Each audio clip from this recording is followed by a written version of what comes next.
let's just get going. You know. Okay. Right. So, how are you liking Adele so far? I'm loving the class. Okay. I played Angelic Buster and I mained Angelic Buster and Pathfinder before. Mm-hmm. Adele is definitely my favorite so far. Okay, enjoying it way more. Yeah. Okay. And what have you achieved with the character so far, and what are you aiming for? I'm playing with a party of 3. Okay. We all 3 of us are basically in the same level. 2 of them are playing Pathfinder, and I am playing Adele. Mm-hmm. And all of us solo 3-door. One of us can solo Chaos Velum. I can't because of the mechanics. I'm pretty bad at it. Mm-hmm. But damage-wise, I can. And we can kill Hard Magnus with like 2 bars, like in 4 minutes, maybe even less. Mm-hmm. And we're probably gonna try to get Normal Lotus next. Okay, and what level is everyone? They're 225, 226, Mm-hmm. and I'm 223. Okay. I'm a little bit behind. Yeah, well, you'll catch up to them. Yeah.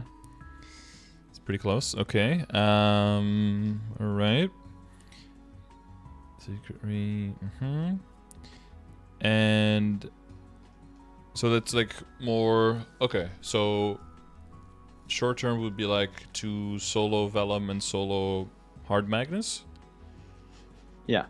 And then longer term would be like Lotus Damien first in party, and then hopefully solo, and then move on to Lucid. Yeah, we're probably gonna go for about like long term going for Lucid, like hard losing in a party. Nothing more than that. Okay. We're just playing casually for like a year or so. But playing casual, what? We're gonna play like casually for like a year. Because in a year we're probably gonna leave this game. You have to do army duty, or? Yeah, army duty. I see. I heard a little Ifrit. Yeah. Okay. All right. Okay, so we're not thinking super long term, but we are thinking at least we are trying to get to hard Lucid party clearing. Yeah. Okay. Okay, so that's good to know for the general thing. All right. Okay. And then when it comes to things in the game, do you have any prepared questions? Anything you definitely want to ask? I have a lot of prepared questions. Yeah, we can get those out of the way first, and then we can see if we need to delve into some topics a little bit more based on the questions, and then we can kind of use that. We can kind of use that as a baseline to get through everything. Yeah. So probably my most the question I wanted to ask most is about Legion. I have just a little bit of Legion, like 2.5k. A little less, like 2.3k, and I wanted to know which characters should I go for first to advance. Okay, so you have 2.3. I see. Okay, so there's like a general progression for characters that's useful. Not always the most useful right now for your main, but more useful to build your Legion faster, and then if your Legion builds faster, then your main gets stronger. So it's a little bit like a detour, but if you're going to play long enough, if you're going to play like a whole year, that's probably long enough to take advantage of that. For people who play more like super casual, the order might be very different. But in general, if you're going to be playing like a decent amount of time, and I can see you already made a lot of progress, then that's like what I think is the more efficient way to go. Have you ever seen my links command? Oh yeah. So in general, the first column here is like in general the order I would say to make things in. Okay, so first of all, should I get? I already have Mercedes' second link skill and Aaron and Evan's first link skill. Should I get them all to level 2 or level 3? Should I just play like this? Yeah, so level 2 I think is very doable. Level 3 is really if you want to push for... I think level 2 is fine if you want to get to 6k and anything below that. But if you want to go above 6k Legion, then I think level 3 is very useful. Okay, so for the time being, I'll probably get Aran and Evan to level 2. And should I open a 0? Well, 0 is no longer available for creation. Did you make one? No, I already opened okay, it, yeah. but... okay, thank God. yeah, I opened both him and the Beast Tamer because I knew they're not gonna be available for a long time. Exactly, yeah. Yeah, those 4 will all give you more experience on all the characters you train, so so that's a good idea, yeah. So between experience and critical rate, those are like the most important stats to make sure that your new characters are super fast and yeah, can kill quickly and get a lot of experience. And as you get more and more characters going, and 2K it's already kind of starting, but once you hit 3K, that's when the grid gets bigger and you can put 5 extra characters in. That's when you're gonna feel that your Legion is gonna make all your new characters a lot stronger than if you just started with no Legion and no Lynx.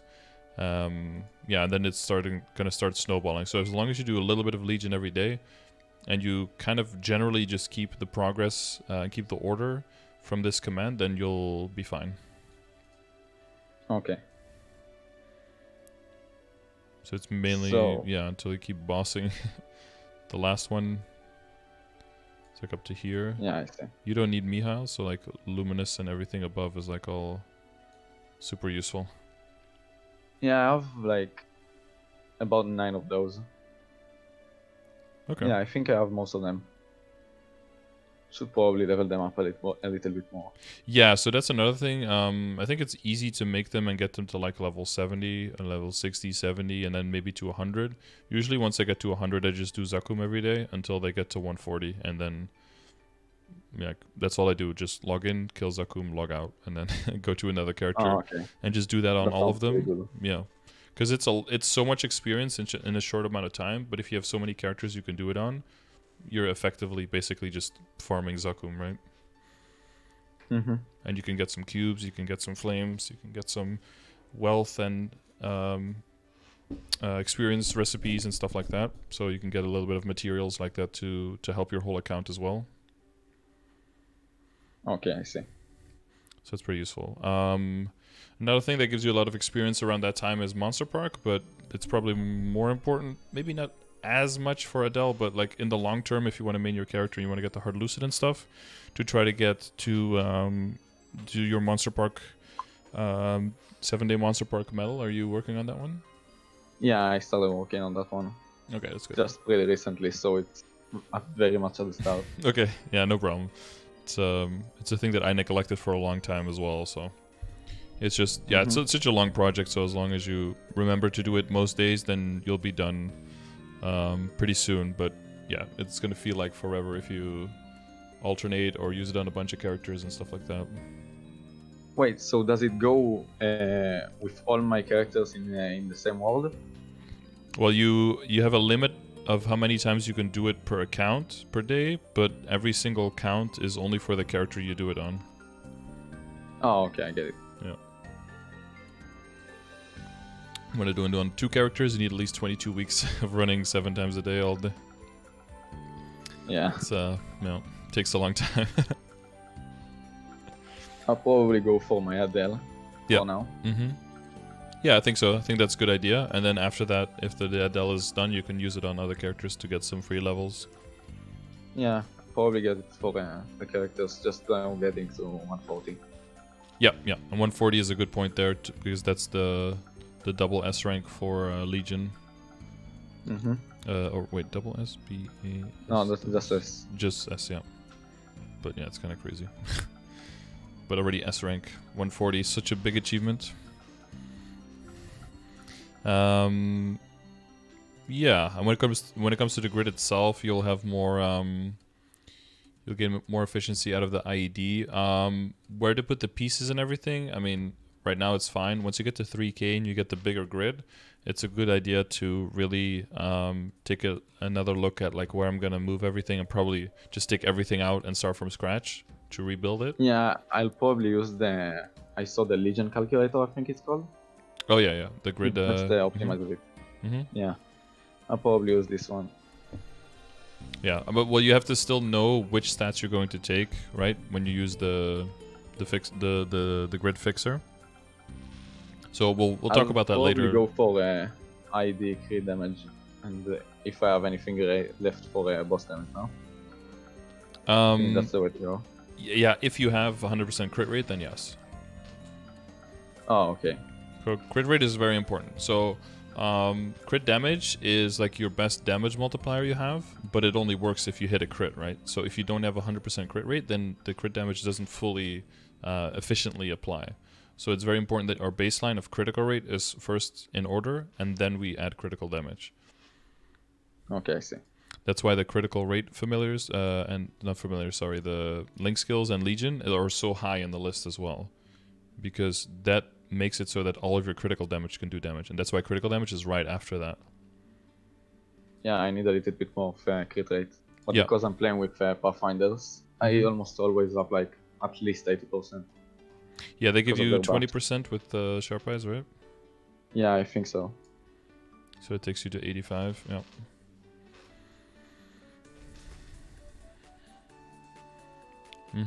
So when you do your dailies and stuff, you're not with them, right? No, in dailies I'm not with them. Just like Angry Muto and hard bosses. So I think what would be best then, I guess, is to set up for 80% without Sharp Eyes, and then use decent Sharp Eyes when you're alone to get to 90. That's pretty decent. And then switch it out of your matrix when you're with them to get to 100 without it. That's probably what we'll do. So wait, can I use decent Sharp Eyes in combination with their Sharp Eyes? No, that won't combine. Oh, okay, I see. So what else can I do for increasing crit rate other than link skills and legion? Is there anything? Yeah, so we have exclamation mark crit, and then we have crit rate sources. The other thing is your hyperstat, right? Your hyperstat I think is at 0 for crit rate right now. I'm not sure, but I'm pretty sure it's pretty low. Yeah, it looks like on the picture it says 0 here for crit rate. Oh yeah, so it's probably 0. So that would be... I use the hyperstat optimizer, and it told me to remove all of my crit rate. So I'll probably change it in the future. Probably put like at least like 7 in there for now. Because my crit rate is pretty low. And wait, so the crit rate optimizer, the one from hang on, is it the from Brandon? Is it? 1 second, I'll tell you. Start from Brandon May. From Saxard. Yeah, that's a great name. This one, Hyperstat tool. This one. Wait, let me see in your stream. Yeah, this one. And it told you to not go for because 100% there crit? is no place to input your crit rate, so it can't even see my crit rate. Oh, okay. That's probably important feedback. Crit rate gives here. It says current hyperstats and optimized hyperstats. Yeah, so if you press optimize hyperstats, it will probably just tell you to put 0 crit rate. Oh, that's actually very important feedback for our boy. Yeah, I believe it just like assumes that you have 100% crit rate. Yeah. Like someone wrote in the chat. But I don't think it against endgame bosses. Yeah, so I guess it assumes that, but it doesn't. Yeah, there's no input for it anywhere.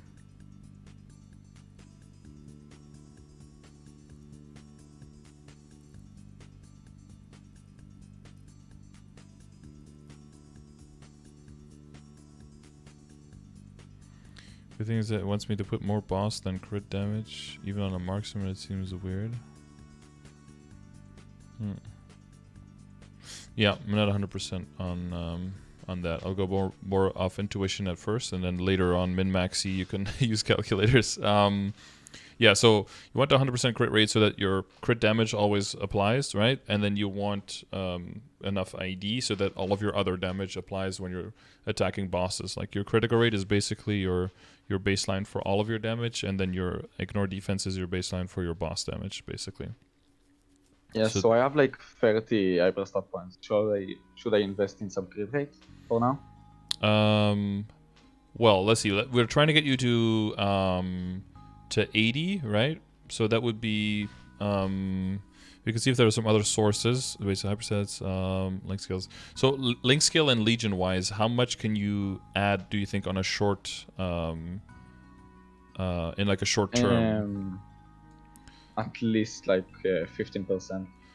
So I can upgrade my my phantom to level 2 link skill. That's 5%. And get my I believe it was Beast Tamer that adds. Yeah. Was it? Yeah, so Beast Tamer. Oh, and I also have a familiar. I didn't use the familiar link. So my familiar also adds 7%. So I have a little bit more than that. Want to keep familiar optional for now because you typically want to go for ID on the familiars and then see if you have other sources of ID that we can get rid of instead for way more damage range. But yes, so familiars was one of the questions I wanted to ask you about. Yeah, let's like finish this part of the puzzle first, and then we can take that into account and see how much we need to depend on the other pieces for the puzzle fix. So Phantom from level 1 to 2, and then Beast Tamer also from 1 to 2. No, I don't have Beast Tamer at all. Don't have Beast Tamer at all. Okay. From 0 to 2. Okay, so like I don't have the link skill at all. I have the character though. You have the character, yeah. Okay, so that's 12% there. Okay, and then do you have Night Lord or Marksman in your Legion? No, I don't have them yet. Okay. So I can add the Night Lord. Yeah, if you get Night Lord to 140, that's 3, and then 7 and 5. That would be a total of 15. And how much do we need? So 80. It gets us to 80, yeah. Which is exactly what you need, right? Yeah. To get to 80, and then you're at 80 with decent sharp eyes, you'll go to 90. And when I move my friends, it's gonna be 100. Yeah. So for now, that would be good. And then later, I'll probably still add in crit rate because the lower, because that will get you closer to 100% when you're soloing. And that'll make it more reliable once you're doing solo bosses as well. And it will make it so that you can have 100% crit rate from there and you don't have to rely on other small things like on familiars or on, the other kind of stuff. This does make it so that we use 2 link skill slots for it though, so we have to take that into account because maybe we want to get more crit rate from your hyperstats instead and then move a link skill around instead of the Beast Tamer. For now, I think it's probably fine, but once your Legion grows and you have more damage link skills that you have access to, you probably want to get more crit rate in your hyperstats so you can take the Beast Tamer link out and replace it with a stronger link there. Or the Phantom link, of course, like depending on how high you can get. Okay, I see. But typically the Beast Tamer one, because that one gives you boss damage, so when you're regular mobbing, it doesn't give you anything, so... Yeah. But for now, that will work, yeah. So Beast Tamer to 2, Phantom to 2, add Night Lord, and then you're at 80. And then decent sharp eyes in the Matrix, because I don't think there's anything else. Legion crit, we're not gonna do that. Soul buff, no. Boost on, no. Familiar, yeah, maybe you can get like 1 or 2, like 1% from a familiar badge or something, but we'll get into familiars in a little bit. Then I think, yeah, a little bit from familiars, a little bit from your hyperstats will help you get to 100 by yourself as well. And then when you're with your party members, you get rid of decent sharp eyes and can get rid of the Beast Tamer one and then go into harder boss, something like that. Okay. You don't have, well, you don't have crit from anything else, right? Like from your WSE? No, I don't. Okay. Okay, I had to double check that. My potentials are really bad. I fuck them up. What are these pants though? What the fuck? Yeah, the pants got extremely lucky. I got them in like 3 black cubes, and they got to legendary, and that was the first time. Wow. Oh, well, that's a hold. Yeah. Okay, but let's do the other stuff first. Okay, so that means we do want to get decent sharp eyes in. Is this your setup always, or do you use this for mobbing or bossing specifically? That's my mobbing, and when I'm bossing, I use what's it called? If I'm bossing solo, I put in decent sharp eyes instead of decent holy symbol, and storm instead of conversion overdrive. Okay. So I would swap out, if you're mobbing like this, I would so swap out the weapon aura for sharp eyes. Okay. And I would swap out conversion overdrive and see if you can make decent speed infusion. Decent speed. Okay. And then if you train with green pots and decent speed infusion, you'll get 2 extra ranks and you can hop around way faster. You can hit attack speed cap. And I would probably keep that setup for bossing as well, or like switch out holy symbol for your storm, like for burst basically. Okay, I see. Yeah. And then you're still working on the the crit rate thing is clear for now, right? And Links and Legion, that's all clear? Yeah. Okay. Yeah, okay. Yeah, want to make sure we don't leave any any loose ends when we move on to the next thing. Okay. So that takes care of the rest of the crit rate with the sharp eyes and the setup. And with your boost nodes, are you kind of clear on what you're doing with those right now?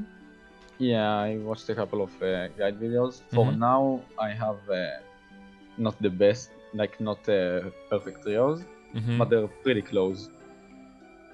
Yeah, well, that's Adele, right? It's always really close. It's always 2 out of 3. I just changed it to pretty much perfect nodes. I forgot that I changed it out. Oh, so I changed it. Okay. One of them Blade of Will. Even in this picture, pretty much perfect. So I had one of them have a spot with Blade of Will, and I changed it out for Ether Forge. So now it's pretty much perfect. But so you I have. Just need them, wait, you switched one out because here you have 4 destruction, 4 cleave. Yeah, so I need to switch to remove one out with cleave. Yeah. And Drain of Destruction because I have 4 of them, and add like Ether Forge and another thing. But for now, because only like this I have max cleave, max Rain of Destruction.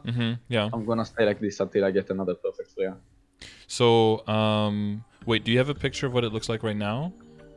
No, that's what it looks like right now. I'm just waiting for another one. All right, yeah. So if eventually, you want all of the boost nodes all of the skills only twice, right? In all the boost nodes? Yeah. And I think it's fine to keep a bunch of cleaves and Rain of Destructions. So did you wait? So how many do you have? 1 hunting decree now? Yeah, I need to put another one. Yeah, 1 more hunting decree will definitely be nice.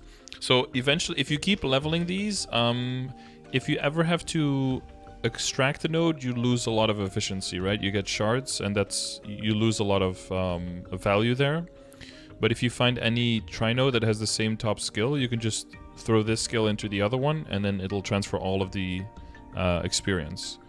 Yeah, I know. Yeah. That's probably what I'm planning to do.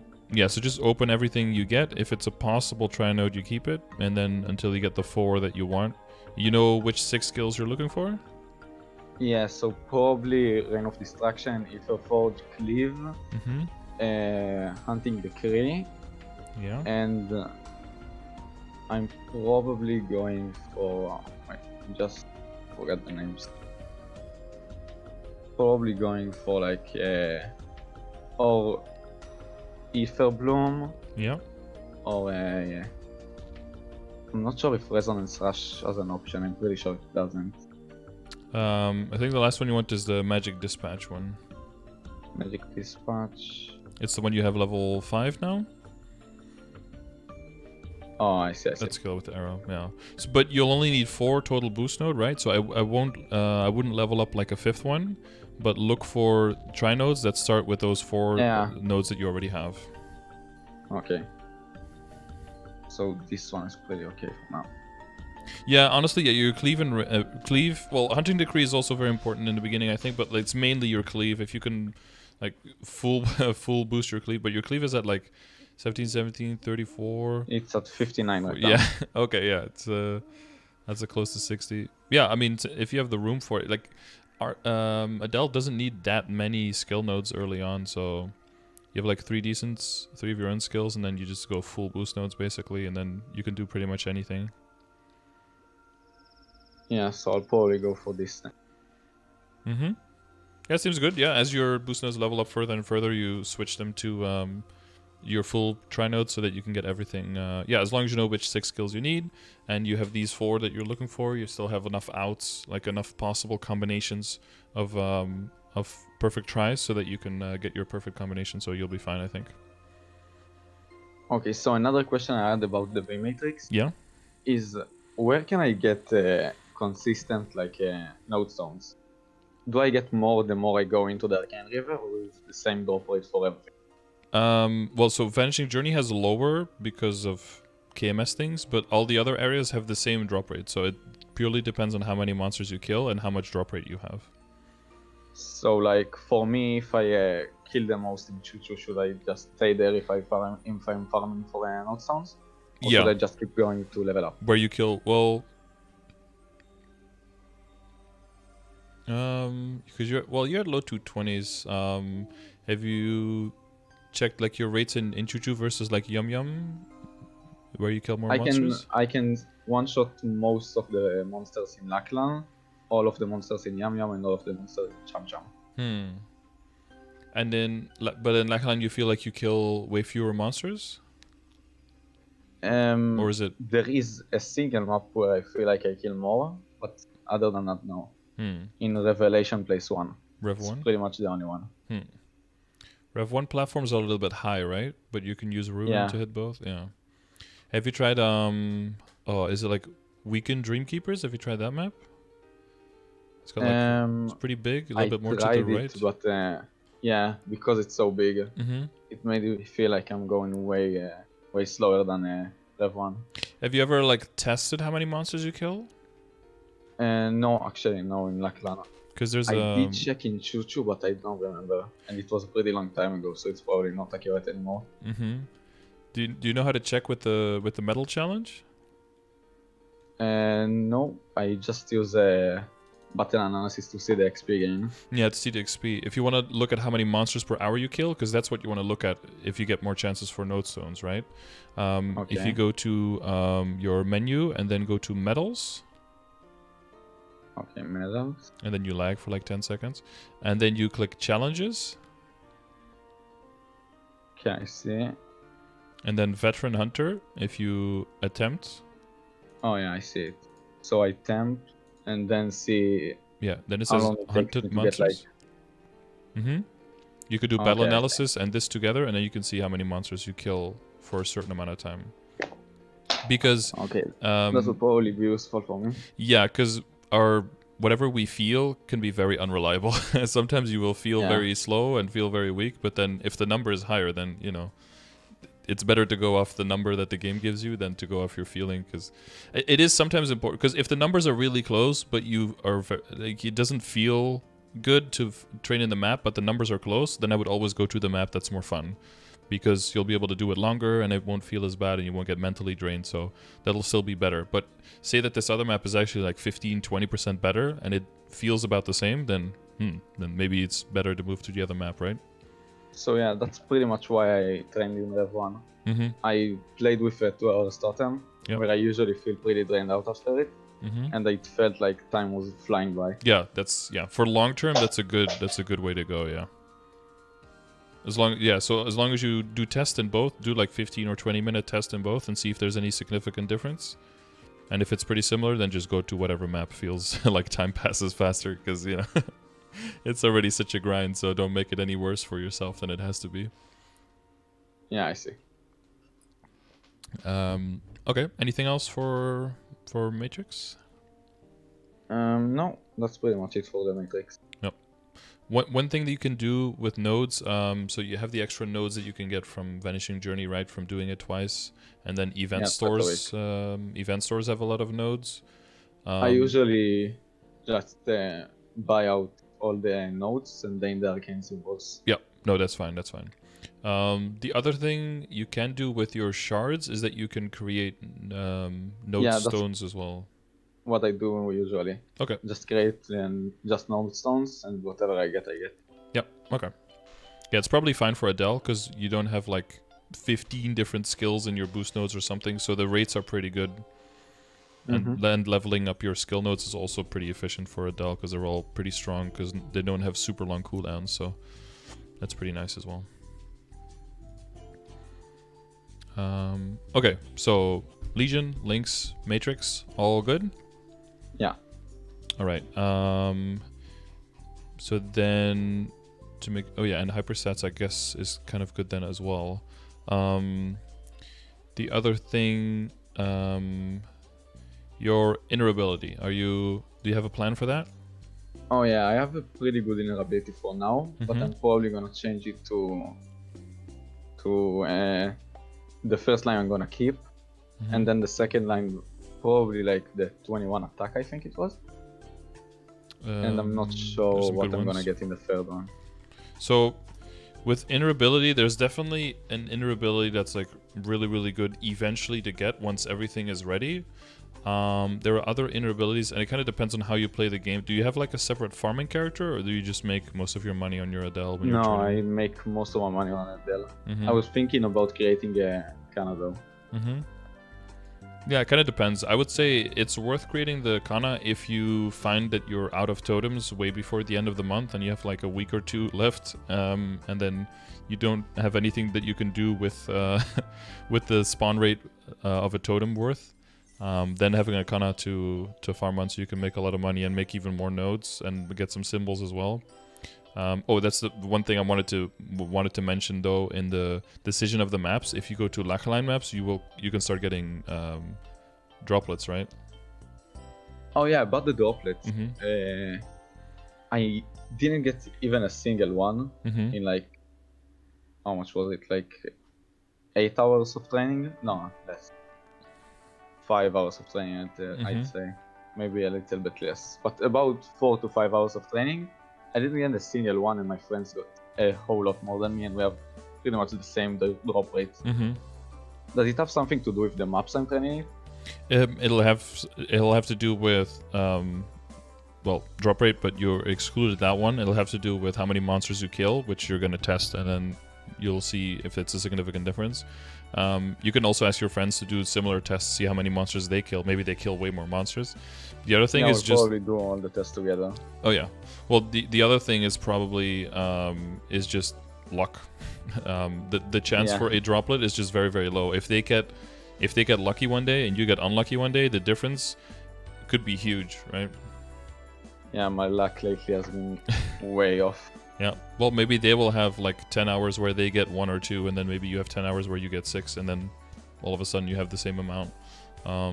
That's just the normal. When something has a very low chance of happening, there's a very good chance that you get very far away from the average.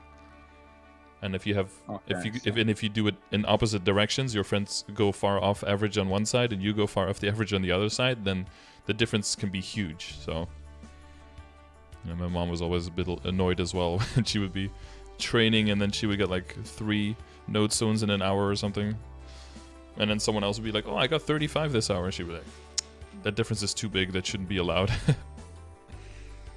I probably need to work on my drop rate like a lot because I have pretty much 0.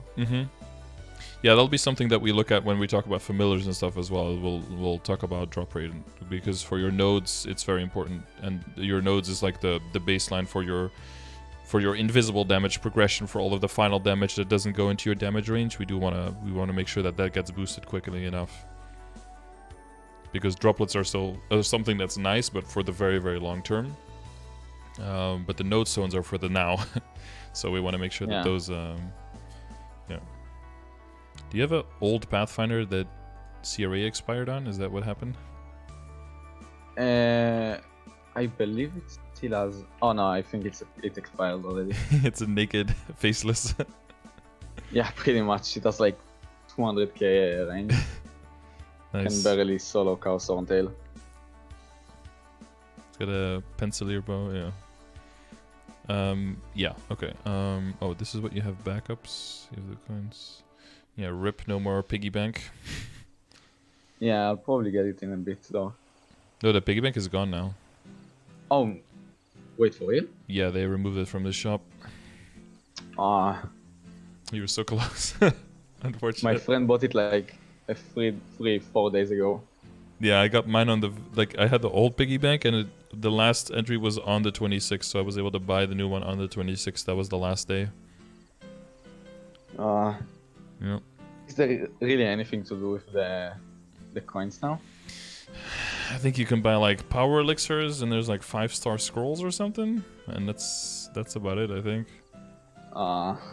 That sucks. Yeah, I mean you can hold on to them. Maybe they add something later, but yeah. Yeah, so, I'll probably hold on to them for a bit. Yeah, because there's see no. if they add anything.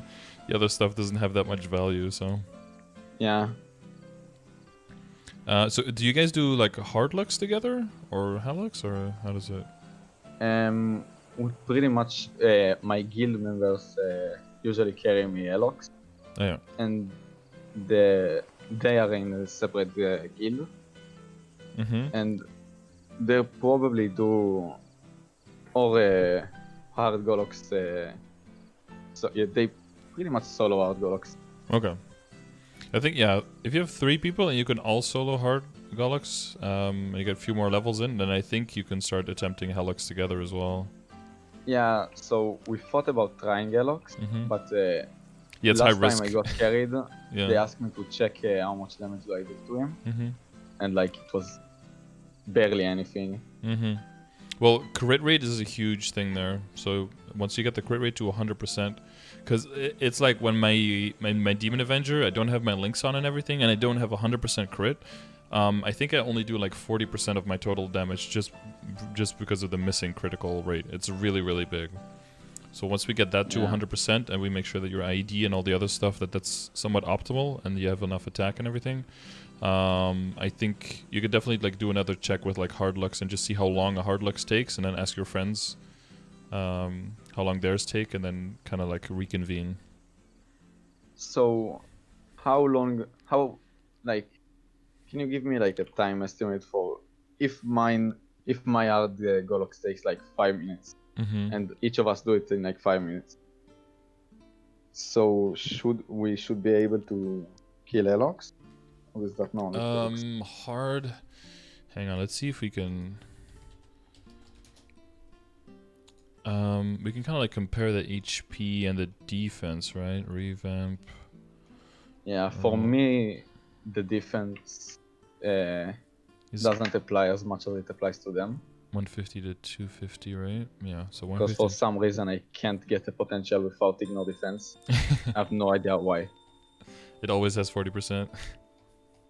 Yeah, I rerolled it like 4 or 5 times with black cubes. Every time ignore monster defense, every single line. I have no idea why I'm getting so much. I mean, honestly, I think it's an Adele thing, because like my weapon has 30% IED, 12 attack. My secondary 35 IED, 9 attack, 9 critical, and then my emblem is 40 IED, 9 attack. I don't know why. Yeah, that's pretty much exactly what happens to me, except for the weapon. Yeah. So my Adele also, like without links, is like 96 visual ID. Yeah, so I have like 95 buffed. Yeah. It's unreal. Oh well. Yeah, we'll think about it. Hang on. So Golux. Hard is 75 and 75 and 15. So it's 165. And then Helix is 350, 350, and 70. So that's 770. So that's 5 times the amount. Yeah, so I believe when I calculated it with the ID, for me it was about 6.2 times to kill him with my ID. Yeah, that's possible. And I'm not sure how much it was with them. I believe that was the Yeah, so if it takes 5 minutes each, and then it'll go up to 30, but then divide by 3, so then it would be like 10 minutes for 3 people. Like very, very rough estimate. Yeah. So I believe it's possible, but I think we probably need a bit more. I think you want to make a fourth Kana friend. Yeah. Find well, you can always ask in the chat, right? If you're trying to practice, see if someone in the chat wants to go. I don't know if you joined my Discord. We also have Golux role for Discord if you want to join there. Yeah, I done that. If you can find 1 or 2 more people, and like if someone is willing to give it a try, you know, to risk it to see how far you can go, maybe join up for a party for that boss. Because yeah, once you don't have to rely on the guildmates anymore, because sometimes the guildmates still want the equip drops, right? And then if you can do the runs by yourself, you can do like loot rotation between you guys, and then you can start getting the equips as well, which saves you a lot of time. Because it's like 20 runs or something worth, right, for 1 equip? Yeah, I have another... Wait, so... the Kana buff... Does it buff... I remember it was like... Wasn't it magic attack? I can't remember. There's 1 Kana buff that gives magic attack to, I believe, the party members. No? Yeah. So, would it even be effective to us? Or would no, it, just, like... it would be for domain, right? Domain is a lot of final damage. Oh, okay, I get it. So, domain, what was it? Like 20 final damage? It depends on the level, I think. Spirit domain. Oh, is it a V-Matrix thing? Yeah, it's 5th job skill, yeah. Oh, okay. So I have another friend that plays MapleStory, but he's a lot behind us. He's like only has 1 main level 200. I might be able to make him open a supporting class to help us, and with that, like with a decent leveled Kana, we'll probably be able to do it. Yeah, it goes up to 33% final damage. Oh, no. In max domain. Useful. Yep. And then I think 25% more damage from a barrier if you send in that and stuff. Yeah, it's very useful. So would it be more effective for him to open a supporting class or a DPS class? Kind of depends on what he wants to play, but like if you have 2 Pathfinders and you like a supporting class to accompany that would be really good. Doesn't necessarily have to be Kana, but Kana is just like hands down the strongest support right now. It's kind of like brain dead. Yeah, it's probably pretty easy to train as well. Yeah, super easy. Level 200. Yeah. If it's someone who doesn't really want to... someone wants to do like the path of least resistance and they don't mind being like the support to help you guys out and stuff, then that's a very, very solid pick, yeah. Yeah. It will probably help his late game as well, because we'll already have the Kana. Yeah, late and Kana is also very strong. It starts doing a lot of damage by itself as well. Yeah, so I'll probably tell him to open a Kana, because he only has like 2 characters right now. Yeah, whatever he enjoys playing, right? Yeah.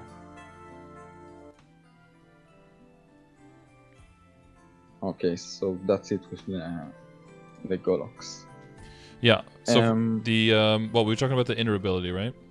Yeah. Before, for the inner ability, like ideally, right, is like the 20 cooldown skip, 20 crit, and 21. Is there a 20% crit in the second line?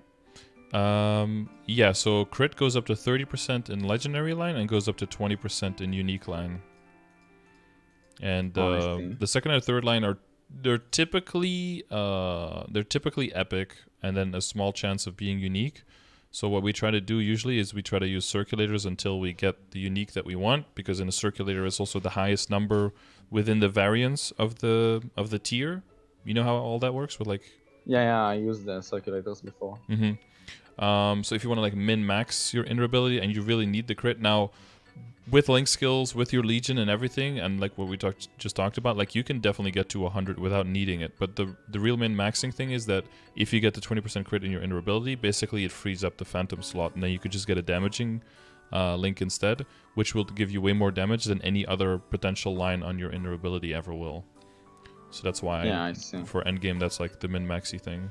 The other thing people do a lot is they go for like some kind of combination of boss damage sometimes and some cooldown skip maybe on the second or third line. The other thing, if you're still mainly just training, is meso-obtain and drop rate in your inner ability for value. Yeah, so that's probably what I'm gonna do. But I'll probably open a canna for now. Train to I had so to give an example, I had 20% boss, 10% crit on my inner ability on my Adele because I rolled that with the circulator. But I didn't really need the crit because I have such a big legion, right?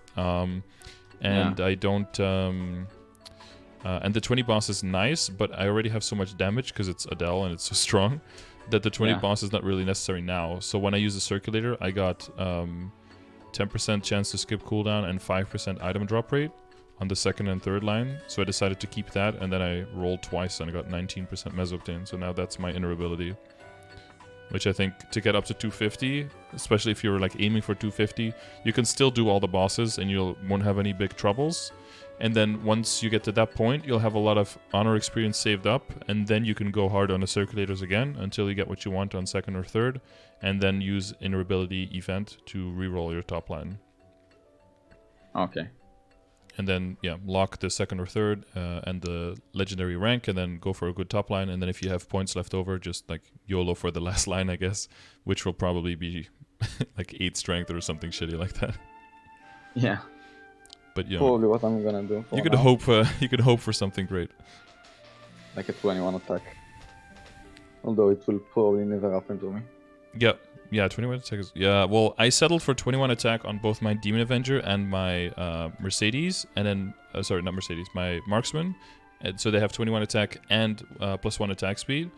And then the third line has nothing, but both of those classes actually benefit way more from 20% crit. So I stopped re-rolling during events to get any kind of crit on the last line, because I never saw any crit. So what I'm instead going to do probably is just... keep it for now, just get honor experience over many years, and then if I want to get serious, recirculate over the 21 attack and over the 1 attack speed to try to get the crit rate, and then redo it. But it's that's a feels bad. So you want to make sure that you definitely want to invest into the character to a certain extent before you make the decision to roll over like that. Okay. So for you as well, like, for now, like meso-obtain and drop rate will probably get you much further faster. Okay. So, that's probably it for me in the inner ability. Yeah. Should we get to familiars? Yeah. You didn't put pictures of what you have, right? Do you have any relevant ones behind, except for like a little bit crit? I have a bit of crit. Yeah. And increase meso drop rate, but that's it. That's it. Okay. And do you have 2 slots available? No, only one. I'm just now starting setting up my my familiars. Okay. I don't have any badges. Okay. Well, you only need 1 badge to get your second slot, so that's going to be very fast. Yeah. You can do that in like 10 minutes probably, or 15 minutes max. So yeah, I have the whole familiar guide in the chat. Talks about how to do everything. Basically, the conclusion is that early on, you just want to aim for healing, drop rate, IED, and then a little bit later boss. And that's pretty much the only thing you really want. And then later on, once you get to the higher level areas, then you can like start trying to fuse them together and go for epic and unique ones and stuff. But early on, you just reveal all the ones you have. And you mainly want to get 15% ID, like that's the most valuable you can get from common and rare. Okay, I see. I think so. For now, a link here. I pretty much have nothing. I only get them from training my mules, and then I transport the familiar cards in the storage. What's it called? Yeah, in the storage on my main. Yep. That's pretty much my only way of getting them right now. Yep, and so that's should I should I farm them on my main, Or is that not really important right now? No, that's not really important right now. No, I wouldn't focus on that until you get to Moonbridge, where they just drop when you're training, and until then we'll work on your drop rate and that kind of stuff, so that once you get to the area, you'll just get a ton of them when you're training. You'll get thousands and thousands when you're leveling. Okay, I see. You get like, I think close to like 200 per hour or something from just training, so you'll make up for that really quickly. Okay. So the familiar thing has like 3 sources. One is like a little bit of a tier list of which badges are easiest to get if you're planning on getting 10 badges to unlock 3 slots. So that's something you can look at.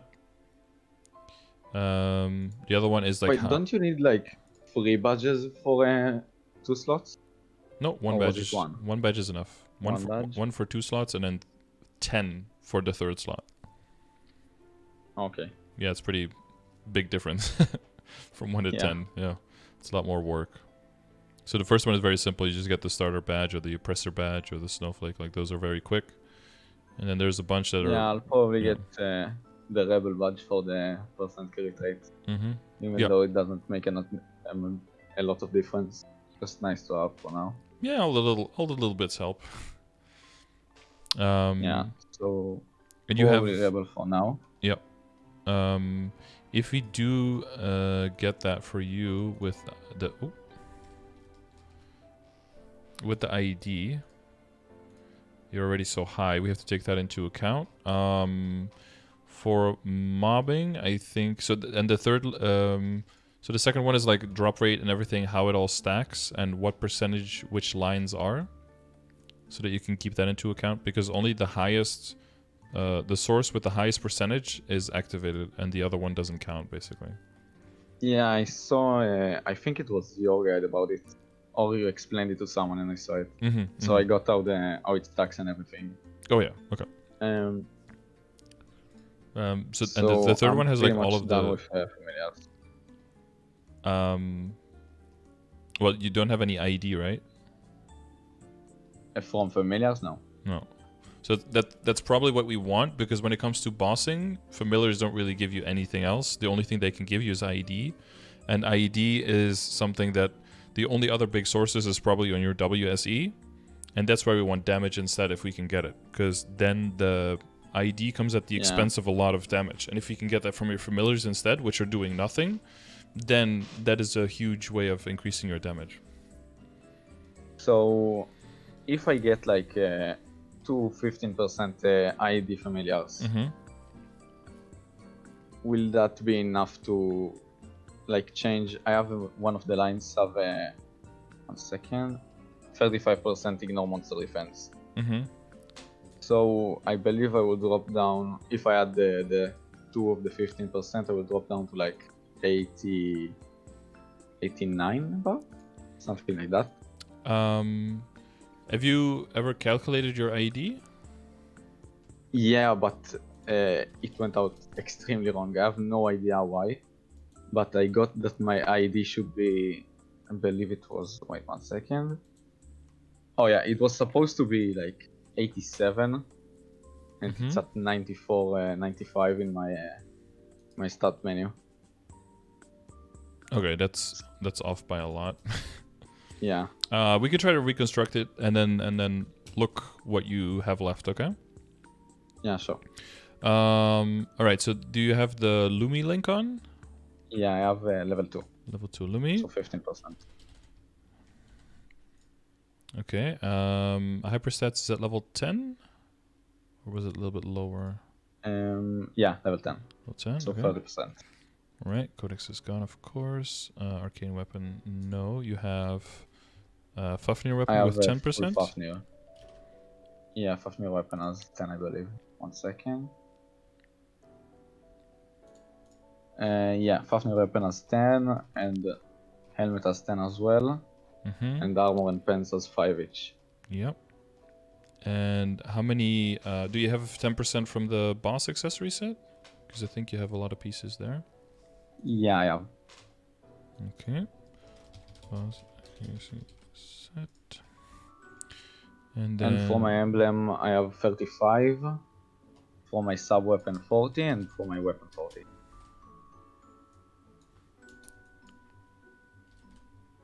Okay. And then for my Legion, I have another 6%.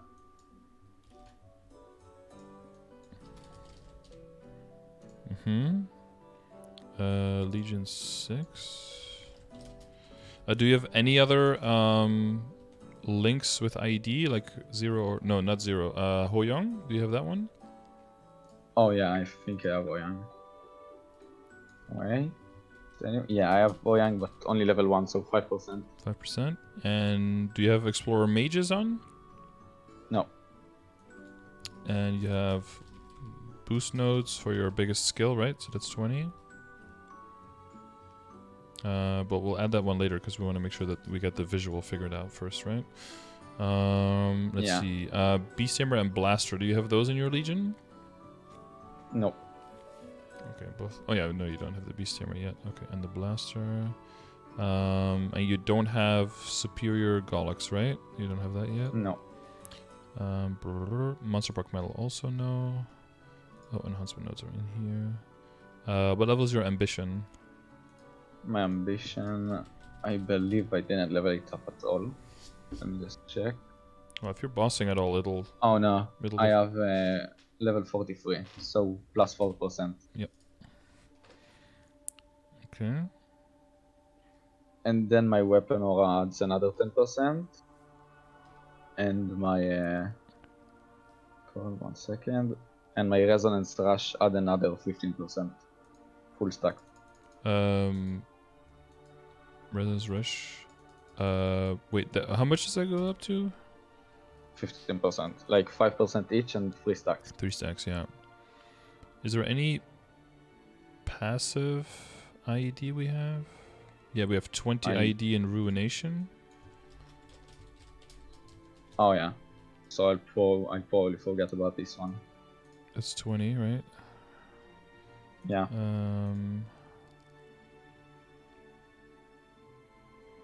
And then there's a possibility for an extra 10, I think, with Grave Proclamation.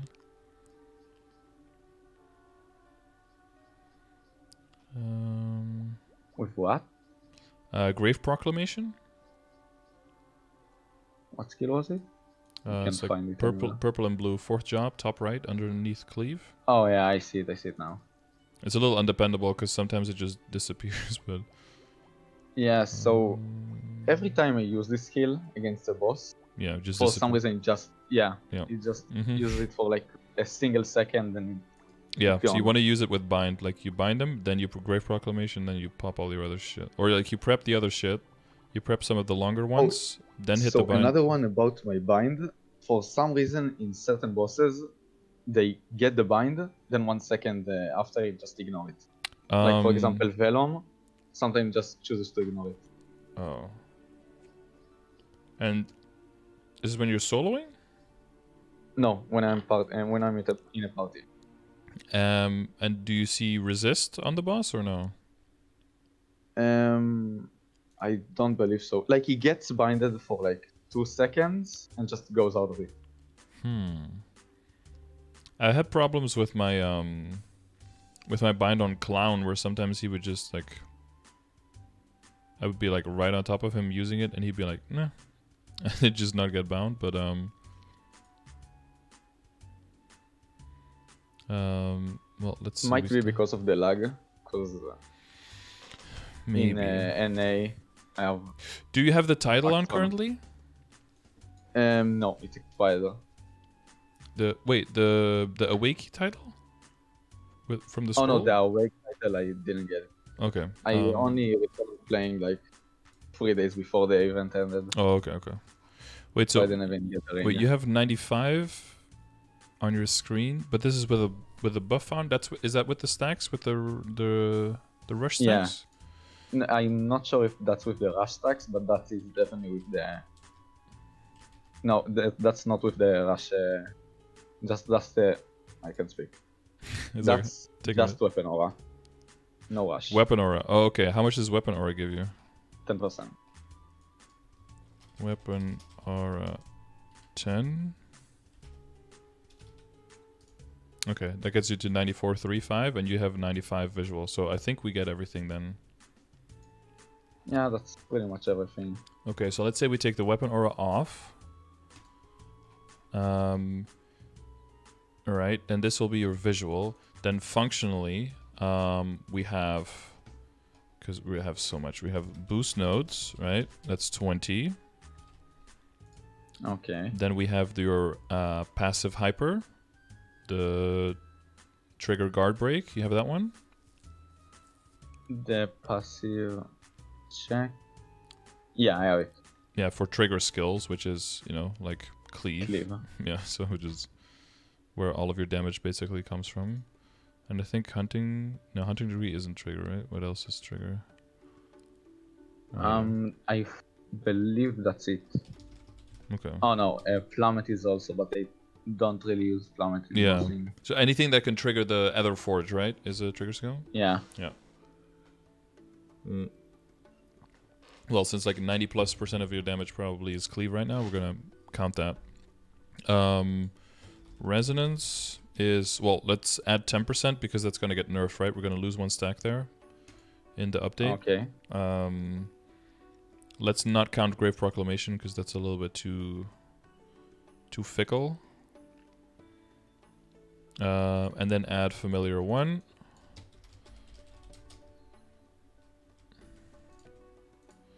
And Familiar 2. And then we can add... you didn't get the title. There was one more thing that we need to think about. Well, your ambition will level up a little bit, but that's not too important.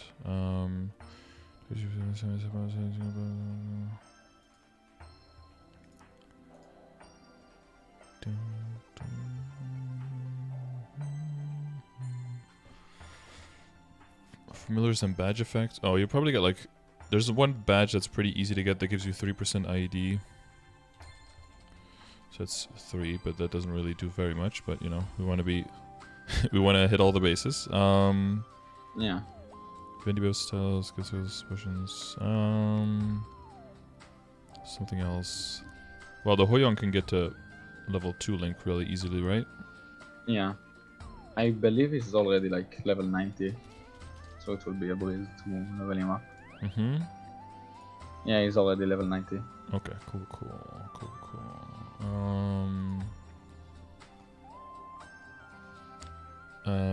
Oh god, which one am I forgetting? Links? Badge.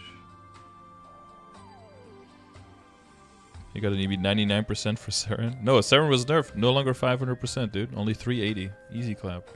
The 2 familiars. Oh god, wait, did I forget one of the sources? Did the second already get released? Or is it only going to be released? No, it's released now, yeah, in GMS. Yeah. Did anyone already beat her? I don't think so. Apparently she's I like... saw some extremely good players in KMS. Yeah, probably. 380, yeah, 380 idea. 20, 30... Yeah, Ruination is crazy because 30% final damage and 20 IED. Yeah. It's almost as crazy as this third job skill, Ascent. It's 30 attack, 15 final damage, 20 crit rate, and then boosts everything else. Pretty much all of the stats on Adele are crazy. Oh, you could probably get some a lot extra as well if you use decent combat orders, right? Decent. Wait, what? Which ones? Decent combat orders gives you like +1 level for all the passive skills. So all of those bottom skills, basically, those 4 bottom ones will all gain a level. Oh, I could use it on my character real quick. Be nice. If I have it. Yeah, I have it. Hang on. Let me use it real quick and see what it does. Boom.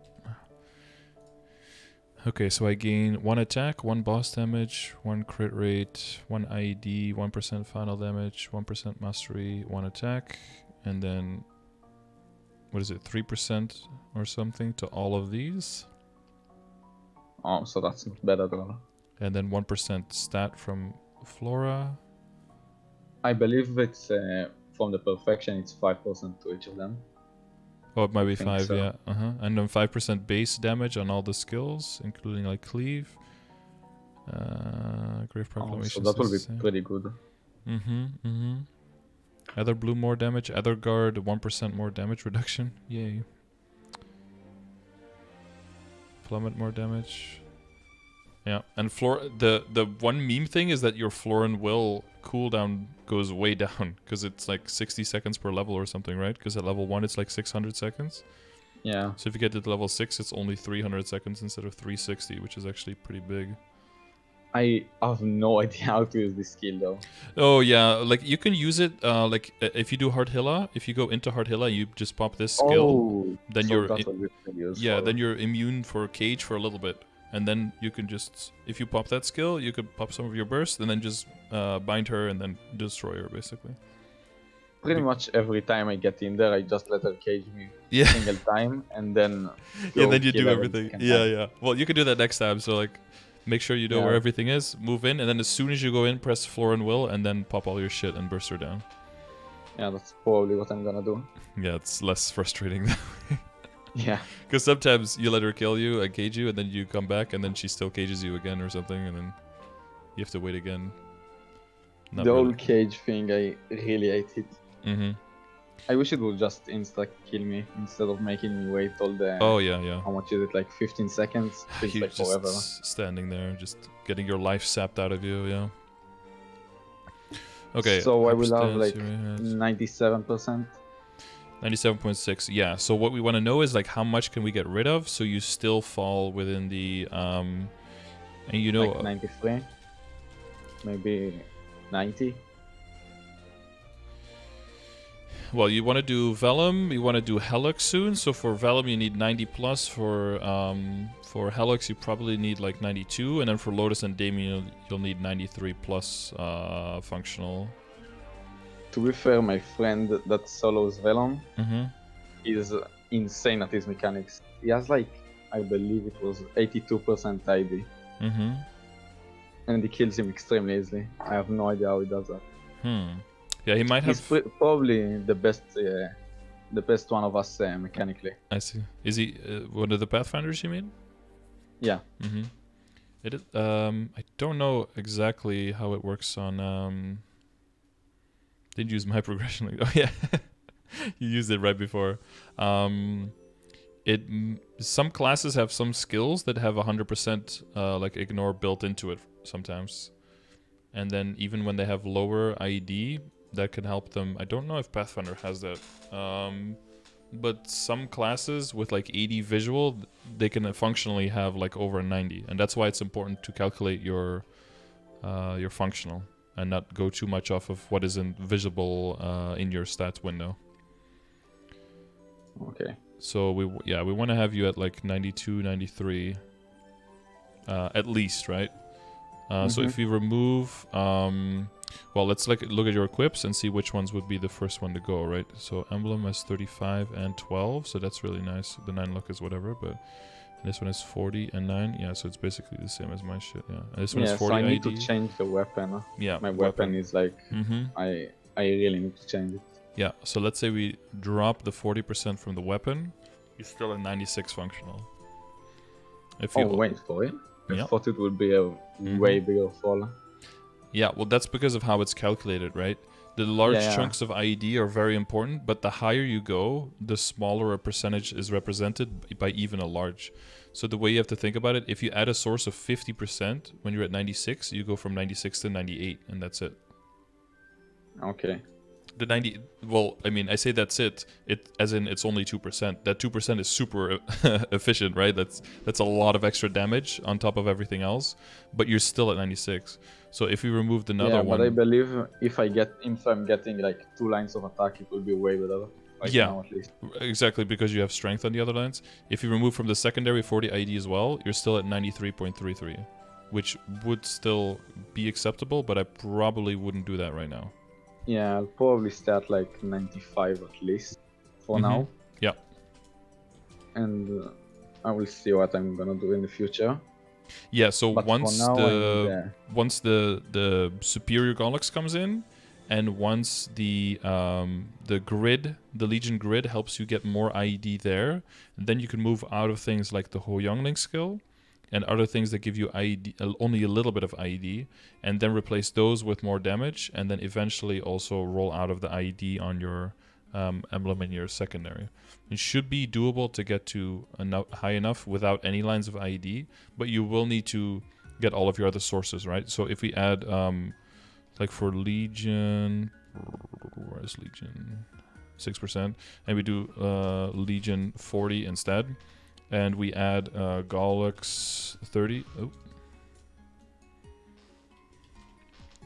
Add, and then we remove the other two. We remove the 35, remove the Hoyoung Link, we remove the 40 from the secondary, and we remove the 35 from the emblem.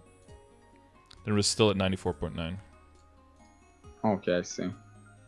So Adele has a lot of ID on his own. And this is also without Grave Proclamation, right? So we technically have Grave 10% more, and then we also still have the Monster Parker badge for another 10. So then you're like very close to 96.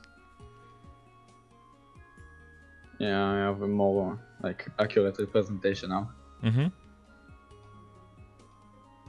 Yeah, so that's why I want these familiars. You see that? Because if you remove these familiars here, like, oh, now you're at 94.29. It's not bad, but there's a big difference between just being over 94 and being at 96. Yeah. Because what else are your familiars going to do? Like small healing to team members. They just need to get better, right? Mm-hmm. They just need to survive better. So, does getting like boss damage a less of a priority on familiars right now? Yes, yeah. That's only once you can get like up to epic and unique, which is when you're training at areas 245 and up. Before then, so wait, no can issue. I get like epic at all from drops? No, rare is the highest. No, rare is the highest that can drop. And from 245 I can get, right? No, you can also only get rare, but what you can do is you can use fusion, and that's like explained in the familiar. That's because to fuse you have to use the same type of familiar and level it up. But if you don't train in an area, I'm in 245, I'm gonna be in the same area for a very long time. And then you'll have stacks and stacks of them, and then you can try. Yeah. Okay, I get it. Yep. Because we don't have the red cards to re-roll, so once you tier them up and you reveal, if it's shitty, you're you have to make another one. Or rank it up even more to unique, and if the unique reveal is bad, you start on another card. So I can't put a unique on a rare card to level it up, right? That's not how it works. Sorry, say that again? I can't put a unique card on a rare card to level the rare card up, right? No, if you have you technically could use a unique card as fusion material, but I think a unique card gives you like 4 points, and an epic card gives you 3 points, and a rare one gives you 2 points. So you only get like the score for 2 rare cards if you use unique ones, something like that. Like it scales horribly bad. It's okay, I see. It's awful. I don't know the exact numbers, but yeah, it's way more value to just hold on to it and just wait until oh, here it is. And just wait until maybe there's red cards sometimes as some compensation, so you can actually re-roll the unique. Just even if there's like 1/1,000,000th of a percentage chance, then that's more value than using them to fuse. Yeah, I see. Yeah, so common is 1 point, rare is 2, epic is 3, unique is 4, and legendary is 5, which makes no sense at all. Because you need like, for rare to epic you need 100, and for epic to unique you need 150, so... Yeah, for some reason they're equating needing 25 unique or needing 100 rares or something. It's like, it makes no sense. But yeah. That looks so stupid. Yeah, the whole system was... It should be like 10 times or 20 times as much at least, but no. It is what it is. Alright, so now you know you can definitely, once you get those other stuff in place, you can definitely very, very freely re-roll on your weapon without feeling that your ID is going to go down too low. Yeah. So that's good. Yeah, and then definitely 2-line attack will get you a lot of damage there. Okay, so probably my next big thing is about the whole, like, doing the Princess Snow. Yeah. Is that like a very long thing from us, or is it pretty close? So you've already... Did you do all the pre-quests to get in already? The kind of things? Yeah, so you have to make like the corner ring, the shoulder, Yeah. the belt. We already have it. And then the skill that you have to get afterwards? I'm not sure if I already did it. I don't think so. What's the skill called? Just check real quick. It's like a different skill depending on what class you are. It should be in your beginner tab if you did it. Oh yeah, it's like probably not here. Like Wrath of Yeah, Mars I don't or think something. It's here. Basically, if you go to the temple where you got the transformation potions, and you instead of talking to Ayame, you talk to Princess Sakuno, she'll have like a quest line for you. And if you finish that one, then you can go fight Princess No. Oh, okay. So, is she a hard boss or a... Oh god, it's not really, but it's like it's GMS content that just got squeezed into GMS, so it's like it's like from a different game.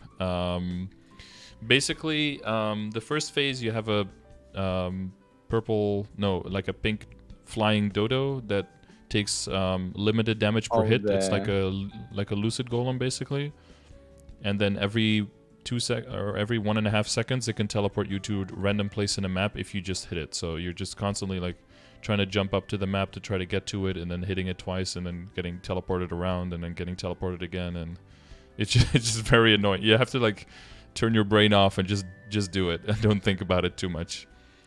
Yeah, I see. And then phase 2 and 3 have like a lot of monsters that all take limited damage as well, so you have to just hit them very, very, very many times. There used to be ways to like kind of scum it, but it's not really possible anymore, so you just have to, you know, go in a team, hit it a lot.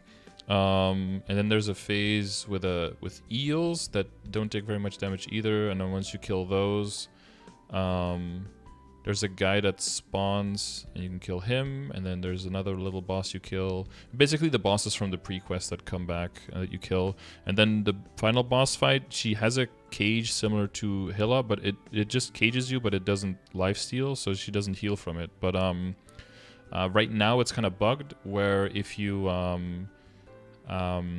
she has a summon where she summons more eels that fly around, and there's like pentagrams. When you see pentagrams, try to not walk over them, because you'll get like sealed or poisoned or take a lot of damage out of nowhere. Try to stay in between the pentagrams if you see them get summoned. And sometimes she teleports to the top of the map, but when she summons the eels, she tends to crash people, so you have to kill her like very, very quickly. And I don't think she's she's like not very bindable either. She's one of those bosses where if you bind her, it'll go off, but she'll like escape it immediately. Kind of like Gollux as well, you know, if you try to bind Gollux, like he gets stunned for like half a second and then just shrugs it off. Or in your case, your Vellum, I guess. I saw she has like about the same HP as Vellum, but less PDR. Yeah, so I believe all three of us can bust her down. I believe so too, yeah. One thing is, if she is gonna cage, there's like a bar over her head that like depletes. If you stay near the portal for the map, once you see the bar appear, like she's doing the cage, you can just go through the portal and just dodge it, and then just come back a little bit later. Oh yeah, I get it. So if you stay on the left side, you can just boop, you just go out. Basically, like with Gollux, you just exit the map, come back, clean the fire stacks, right? That's pretty much what we did with Gollux when we just started beating hard Gollux. Yeah, it's not pretty, but it gets the job done. Yeah, just living and waiting for our burst skills. Yeah, the familiars used to be able to kill it Galdor form, but I'm pretty sure they patched poison and familiars dealing more than intended amounts of damage, and that's fixed now, so you need to have a lot of people to do all the lines of damage now. I think the only thing you can still do is you can use counter damage in the first phase to kill the dodo faster, but like there's like a ring that gives counter damage, and there's the dark flare, and there's some DS skill or something. Oh, they can still kill the pink dodo? Did you do that recently? Oh, maybe summoned familiars can still kill the dodo then, I guess. I don't know, yeah, since it's GMS content, the balancing is very weird. So some things work, some things don't. Yeah, but with the three of you, I think you can do it. Yeah, you just have to get that extra skill quest first. The skill lets you get in. I'll probably try. Yeah, because if you're planning on going harder on another secondary, then you might as well go for that one. Go for full attack, and then, or if the other one gets like a line of IED and 2 lines of boss or something, then that becomes the bossing one, and then you can do this one for full attack, something like that. Okay, that sounds pretty good. Have options, so you can red cube, right? You don't want to have to black cube because that's proportionally much more expensive. Yeah, so I normally when I like get my equipment, right now I don't do it because I have no money. But normally I get black cubing to legendary, and then use red cubes until I get an okay line. Mm-hmm. Yeah, that's fine. Okay, so I was thinking what equipment should I go for next. So I got carried a single time for Lotus, so I have 1 coin. Yeah. And I was thinking, should I get like the boots, the gloves? What should I get first? So typically with all of these things, you get whichever thing gives you the most extra damage, right? So you look what equipped you already have, how much would you lose, including like set bonus if you got rid of it, and how much do you stand to gain once you get to the new item. Of course, it's pretty quickly an upgrade for almost everything, because typically the gloves you have before you don't really go super hard on. The shoes you don't go super hard on because you know you're going to replace them, and you know you're not going to replace Abso very quickly, so the potential for gain is much harder. Typically the cape is the smallest upgrade because you tend to have a Tyrant Cape, which I think you have, right? Yeah, I have a Tyrant Cape. And the base, and you're looking at neither one has a set effect, right? Your Abso is not going to have a set effect. This one is not going to have a set effect. But this one already has a good flame. It has great base stats, and it has 9% strength, whereas the cape will need to upgrade quite a lot to improve upon that. So typically it's between the shoe and the glove. And so I'm thinking of getting the boots first, because my flame on the boots sucks anyways, and my gloves have a 5% all stat. So I will get the boots first and then the gloves. Or should I get the gloves first and then the boots? It's probably both fine. It'll maybe depend on how much money you want to throw at them. The thing with gloves is that typically once you have your Abso gloves, that's when you really start going for legendary and you start going for critical damage on them. Yeah, and that's where a lot of damage comes from. I'm extremely broke, like I have... Yeah, then go for shoes first. Quarter of a billion. Yeah, then do shoes first, that's fine.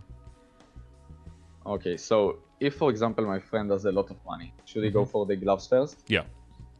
Okay.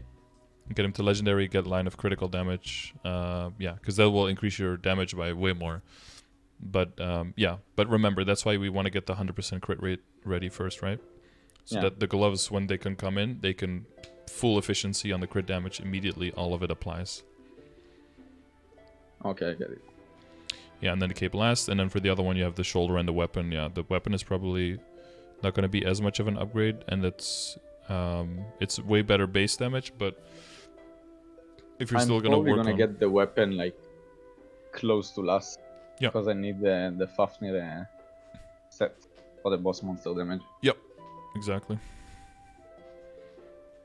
Yeah, so, and then when that happens, yeah. Yeah. For I was thinking about like earrings, pendant, and rings. I'm supposed to get like Golok set, right? Yeah. So which ones should I like look for first? Yeah, we want to plan around the superior Golok set. That's the main thing. And so then I we was see thinking whatever's about left. Getting like earrings first, since they're probably my worst piece of equipment. Well, the earrings and the belt are the ones that can drop, right? Yeah. So you want to buy either the pendant or the ring. Okay. Either pendant or the ring. Yeah. So I'll probably go for the ring first, since my pendants are okay, but my ring is extremely bad. I'm still going with the Silver Blossom ring. Wait, so your pendants...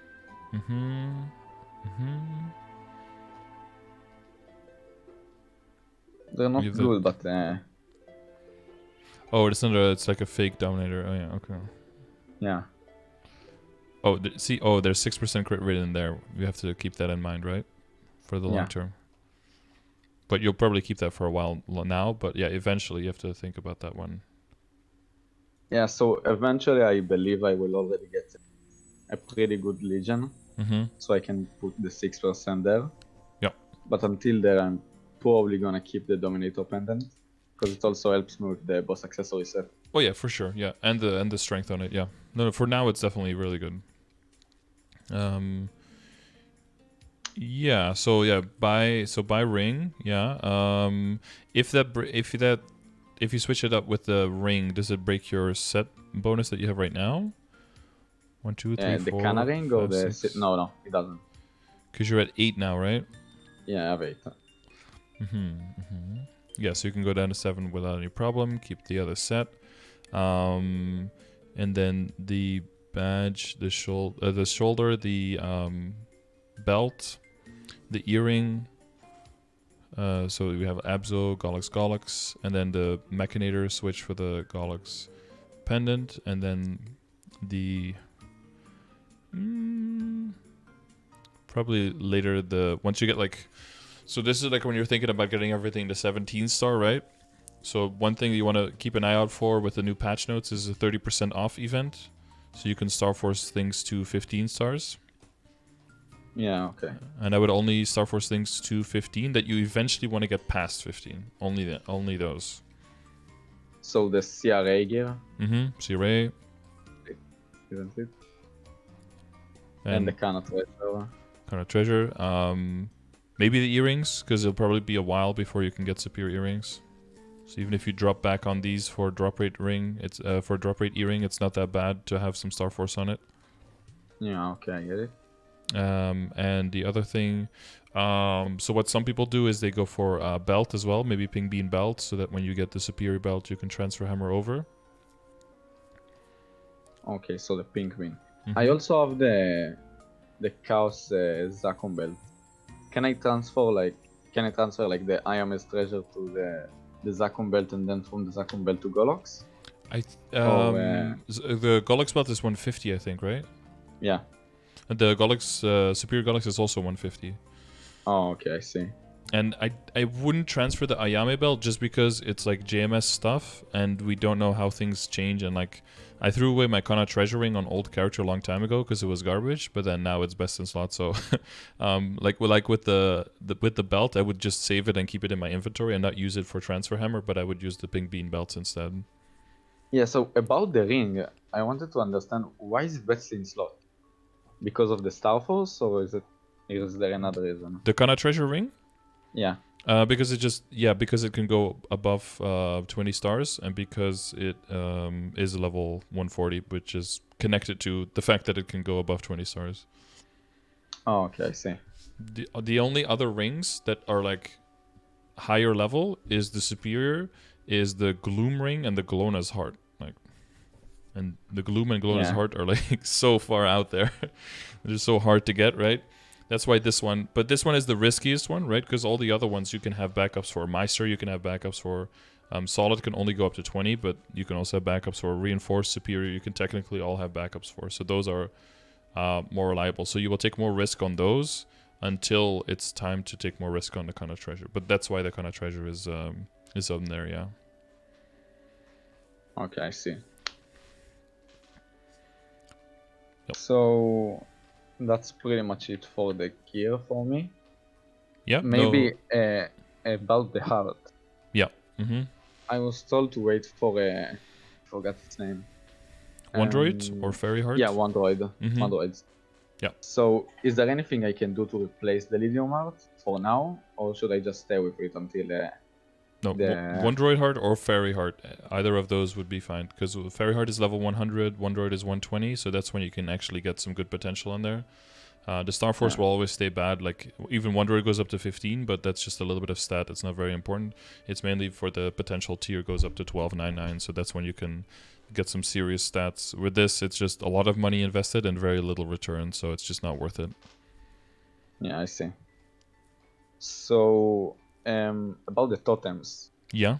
Is there like anything I can do to upgrade these ones. I heard some things about the... What was it called? Your garden? The totems I need to... Yeah, the garden.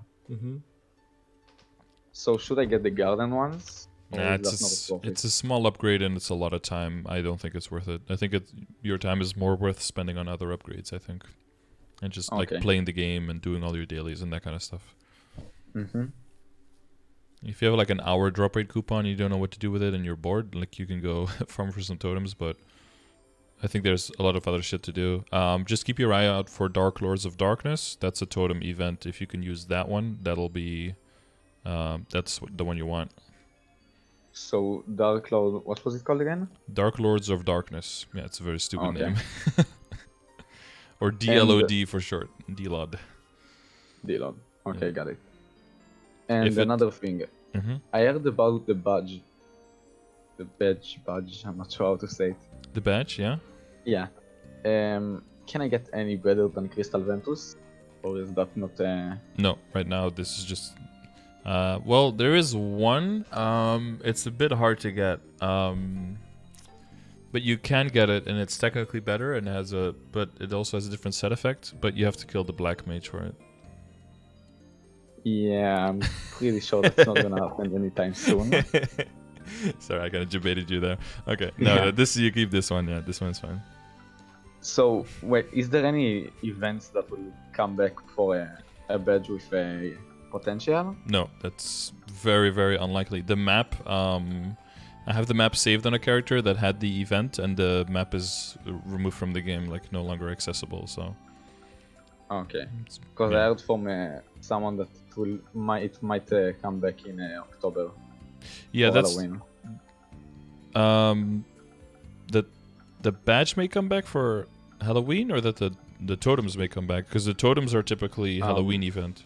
Yeah, it was probably the totems, and I might get confused with the dates.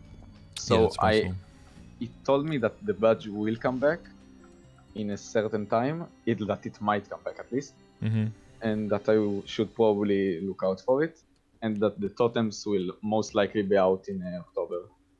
I think that's what he told me. Yeah, so in 2018... No, in 2019... Well, in 2018 they did Dark Lords of Darkness in October, because it's like a Halloween event. And then in 2019 they didn't do it in October, but then they brought it back in 2020 in February instead, to like fill out the gap between some other events. So, and then in October of 2020, they didn't bring it back again. So we're kind of hoping that it's going to be like last year and that they bring it back soon, maybe in March or something after the events that are announced now, before the anniversary event, so that we can get Dark Lords of Darkness again. But unless there's a lot of people complaining that we don't have it and saying that they really, really want it, they won't really try to put it in. So people have to make sure that they let Nexon know that they really want it.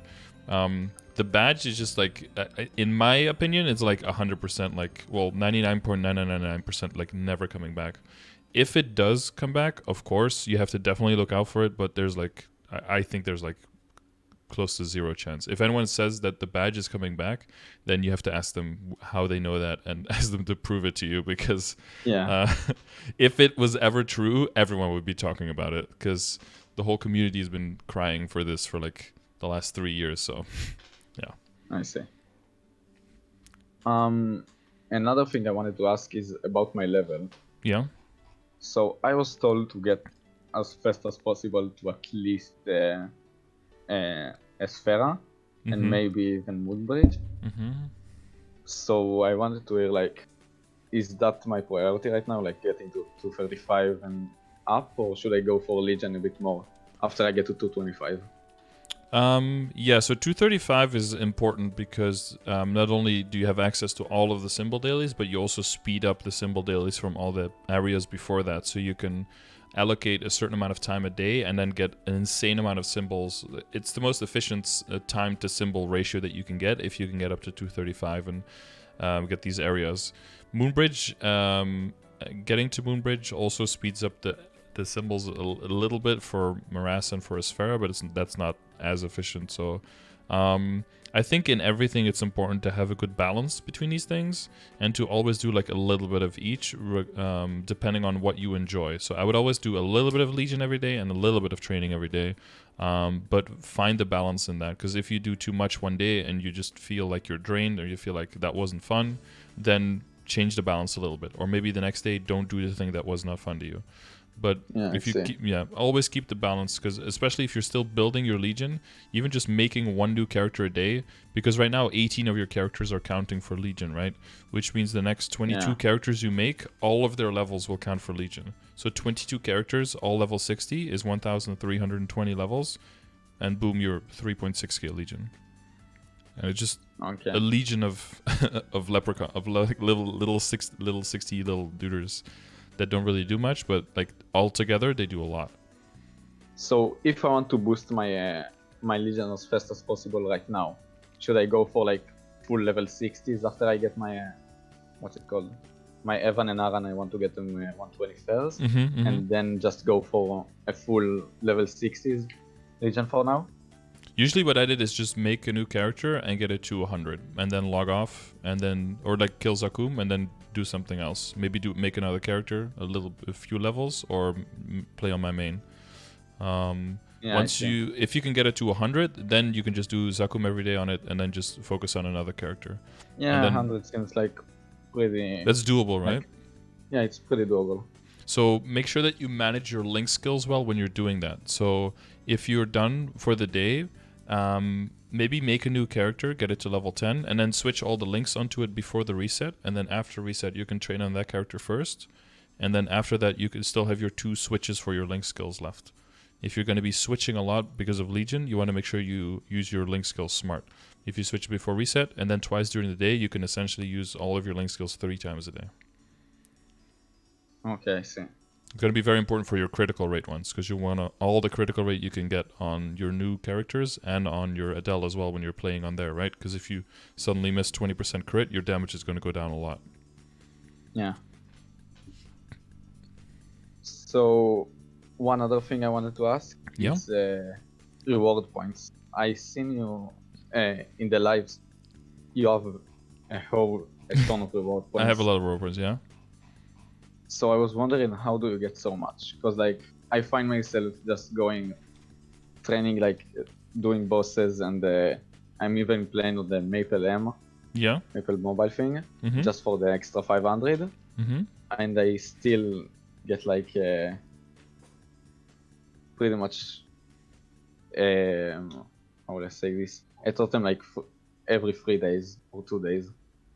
So you end up getting like 10, 12 totems a month, and then so the one thing is with the bosses, the one thing I can do is I can do weekly bosses on multiple characters, and you can only get the reward points for every character once per 24 hours. But it does mean that if you can get your weekly boss reward points every day as well. So if you spread out your weekly bosses on multiple characters, you can double dip into them. So that's one thing that I do, for example. The other thing on top of the things that you mentioned is monster collection. Have you done any of that? I have a little bit, but like it's almost nothing. Then it's probably monster collection, because passively in the background, like my monster collection gives me like about an extra, oh god, how much is, I think it's like an extra 700 a day or something. The amount of it's like a variable amount, but it's a lot. Hang on, let me check if I can. It doesn't really say, but it's like between, I think it's between 120 and 150 per 120 to 140. Yeah, it's like 500 to 600, I think, almost a day from this as well, which is basically like doubling up on the Maple M stuff.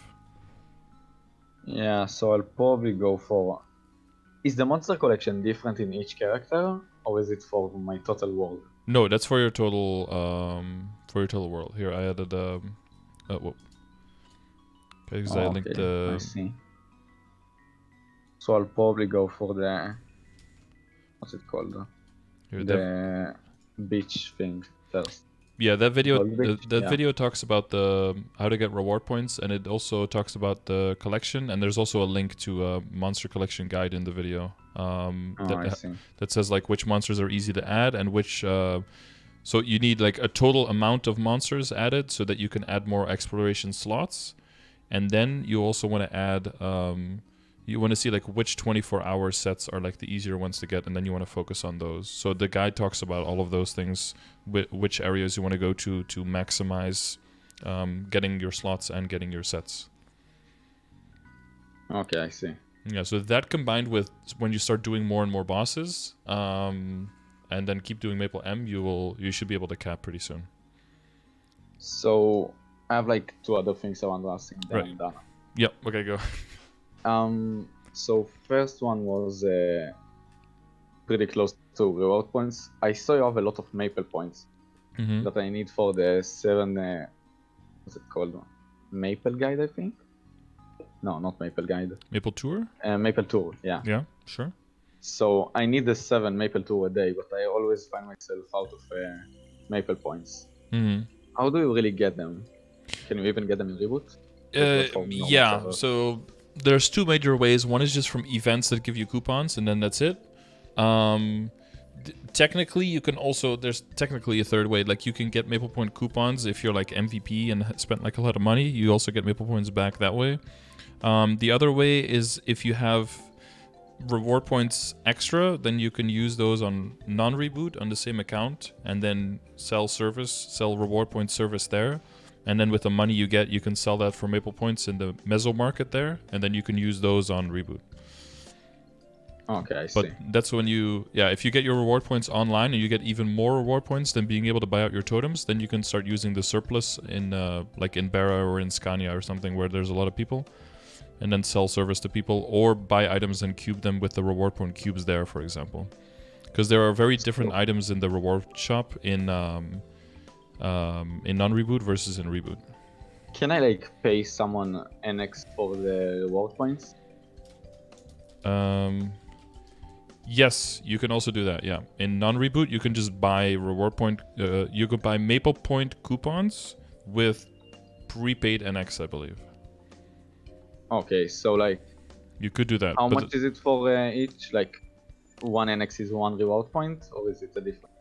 Yeah, I think it's 10k for a stack of 10k Maple Points, I think, yeah.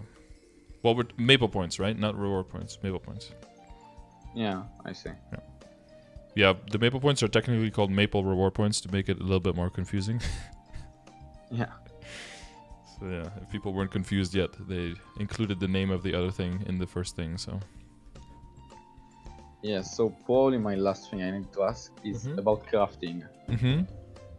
So I saw someone say that one of the best rings is Meister's ring, I believe it was. Yeah.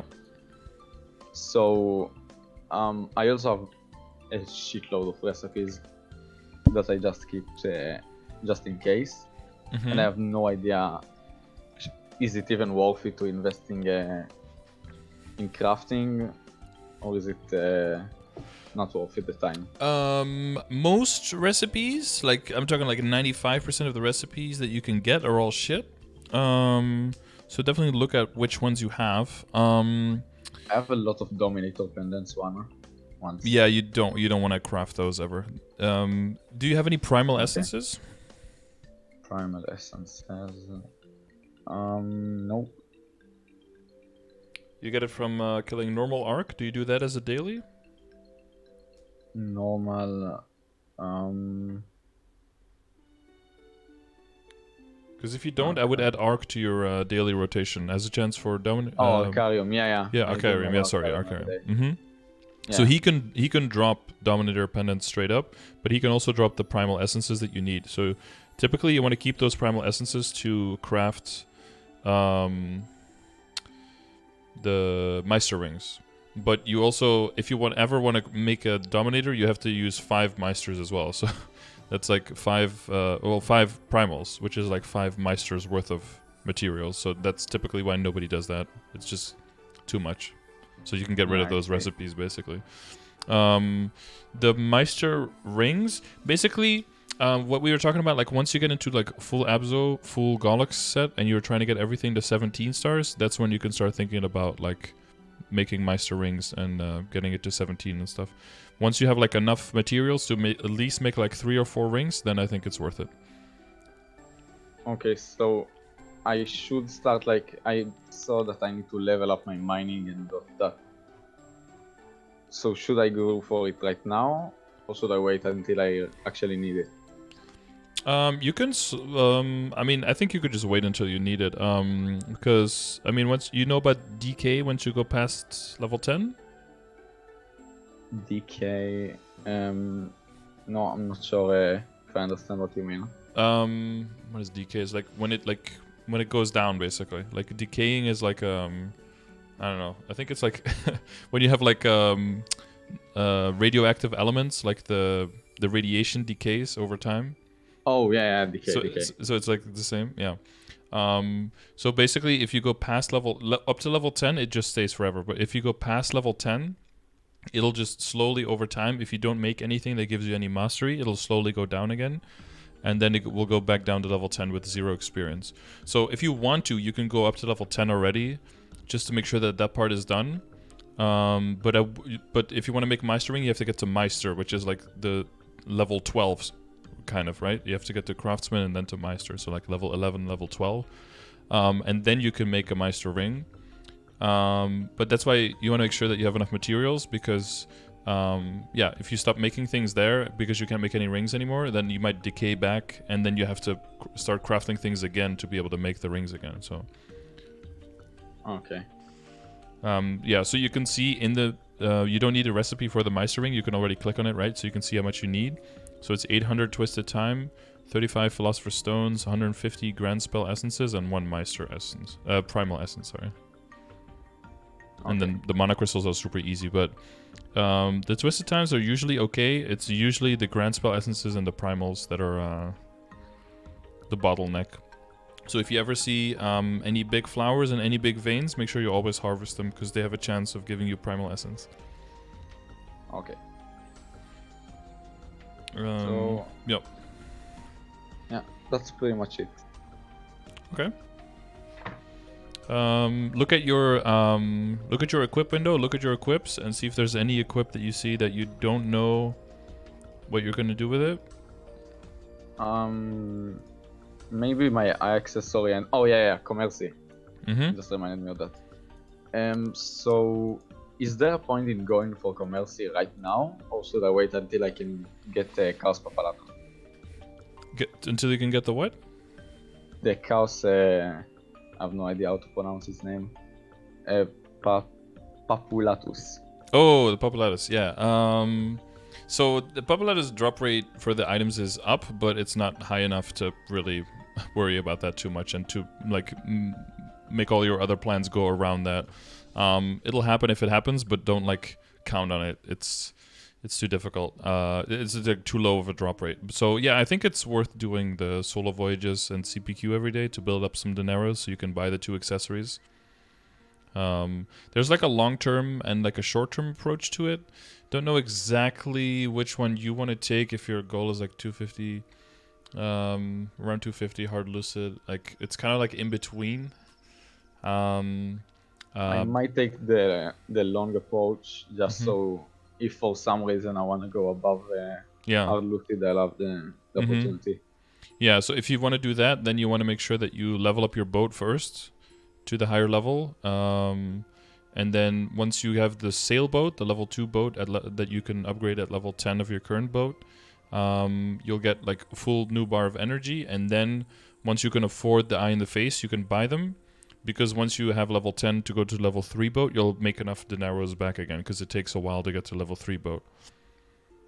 Okay. So if you start working on that, then yeah, by the time you can buy the Eye in the Face, then it'll also be around the time when you're trying to Star Force them, right? Because it's mainly when you want to go 15 stars and you want to go past 15 stars during a 5, 10, 15 event. That's when you want to introduce your Eye in Face accessory, because then they can get a lot of weapon attack that these 2 pieces can't. And at that point, you're going to be replacing a lot with Gollux as well. So that whole set is kind of going to fall apart. You're only going to keep Dominator, badge, and the cup, basically. Yeah, okay. I get it. Okay. Any other equip? Or is Nope. all clear? Yeah, I'm pretty much clear. Okay. And all the questions were answered? Yeah. Okay. Great. If anything else comes up, just hit me up on Discord or let me know in the chat. And Okay. otherwise, good luck and light tough. Not at all. All right. See you around. So, yeah. All right. Good shit. A lot of questions, but I think we're able to answer all of them. And yeah, that's what happens a lot when... and this is like a thing I've noticed in a lot of the sessions when someone tells them something and it happens to everyone and you're like, part of it is true and part of it seems true, and then but to which extent and where does that information come from and how can I use it? And it's I'm trying to, so like as a general advice to you guys, if you're playing MapleStory and you recently came back and you have like some friends who have been playing and they gave you some advice and you don't really know, you don't really get it 100%, or just ask them like, why do I do that? Like why is that advice? Or like, do you have some kind of thing, do you have some kind of source that I can read up on it to get a little bit more information? If they don't have that, or they don't have an answer at all, I would hope that you implore your friends to like think about like, why you're telling me to do this if you don't even know where it's coming from or what it is exactly, right?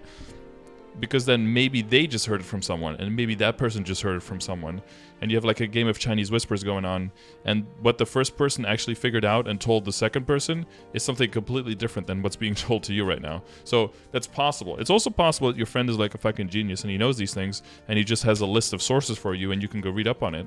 But in that case, you're golden and you've got a good friend who's got a lot of resources for you. But it's also possible that it's not. So make sure that you know where the information is coming from and you know it's legit, right? But yeah, with all that being said, we figured out the crit rate, we figured out the IED. Those are the building blocks of going further in the game. And with those, our friend here can definitely get to Hard Lucid, show up his friends, and show them up with all of his big burst damage. And even though they're higher level than him now, you can definitely surpass them because they're only Pathfinders. Get fucked. Alright, if you enjoyed this, it's good. Hope it was educational. If you have information regarding monster kills per hour, battle analyses, or training videos in Moonbridge or higher areas, please send them in the description. And if you're interested in one of these sessions, check the description as well. I'll see you guys.